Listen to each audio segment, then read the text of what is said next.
प्रातः नमन प्यारे बच्चों, मैं निगम राजपूत संस्कृत की कक्षा 5 में आपका स्वागत करती हूँ। प्यारे बच्चों, हम पाठ 8 मध्यम पुरुष स्त्रीलिंग एक वचन धातु प्रयोग का अध्ययन कर रहे थे। आज हम इस पाठ में जो कठिन शब्द आए हैं उनके अर्थ को समझते हैं।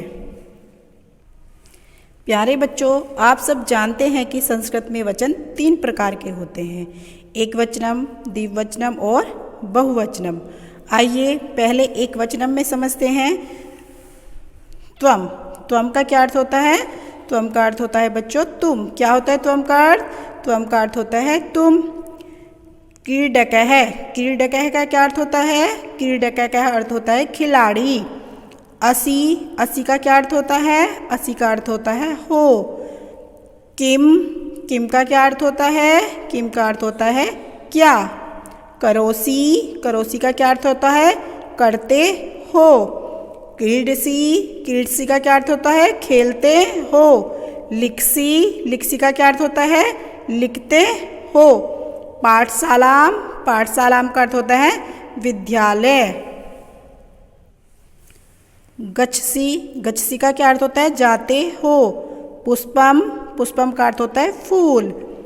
विकससी, विकससी का अर्थ होता है खिलते हो। कमलम, कमलम का अर्थ होता है कमल।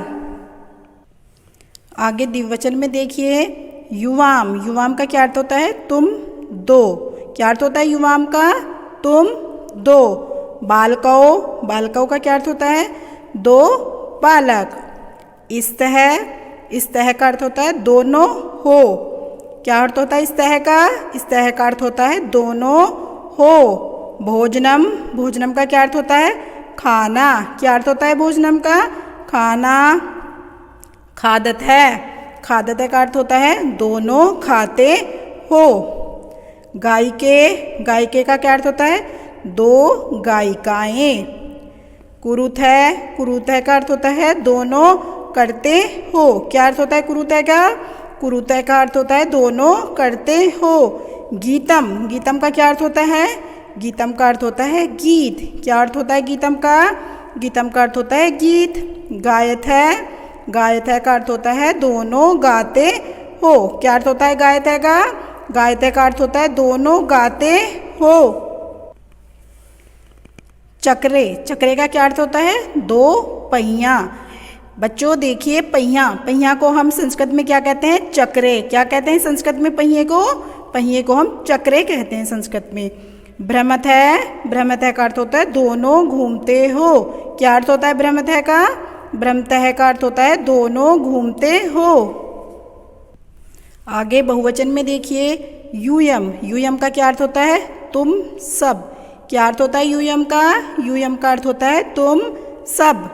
सैनिकाः, सैनिकाः का क्या अर्थ होता है? अनेक सैनिक। क्या अर्थ होता है सैनिका का? अनेक सैनिक। इस्त, इस्त का क्या अर्थ होता है? तुम सब हो। क्या अर्थ होता है इस्त का? तुम सब हो। देशम, देशम का क्या अर्थ होता है? देशम का अर्थ होता है देश।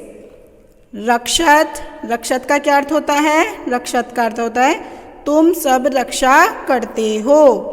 क्या अर्थ होता है रक्षत का? तुम सब रक्षा करते हो। सत्यम, सत्यम का क्या अर्थ होता है? सत्यम का अर्थ होता है सच। क्या अर्थ होता है सत्यम का? सत्यम का अर्थ होता है सच। वदत, वदत का क्या अर्थ होता है? तुम सब बोलते हो। क्या अर्थ होता है वदत का? वदत का अर्थ होता है तुम सब बोलते हो। महिलाः, महिलाः का क्या अर्थ होता है? महिलाः का अर्थ होता है अनेक औरतें। क्या अर्थ होता है महिलाः का? महिलाः का अर्थ होता है अनेक औरतें। पछत, पछत का क्या अर्थ होता है? पकाती हो। क्या अर्थ होता है पछत का? पछत का अर्थ होता है पकाती हो। आगे देखिए, फलानी, फलानी का क्या अर्थ होता है? अनेक फल। क्या अर्थ होता है फलानी का? अनेक फल। वृक्षे, वृक्षे का क्या अर्थ होता है? पेड़ पर। क्या अर्थ होता है वृक्षे का? वृक्षे का अर्थ होता है पेड़ पर। पथत, पथत का क्या अर्थ होता है? तुम सब गिरते हो। क्या अर्थ होता है पथत का? पतहत का अर्थ होता है तुम सब गिरते हो। प्यारे बच्चों, आप सभी को यह कार्य समझ में आ गया होगा। आप सबको यह शब्दार्थ याद करने हैं। धन्यवाद।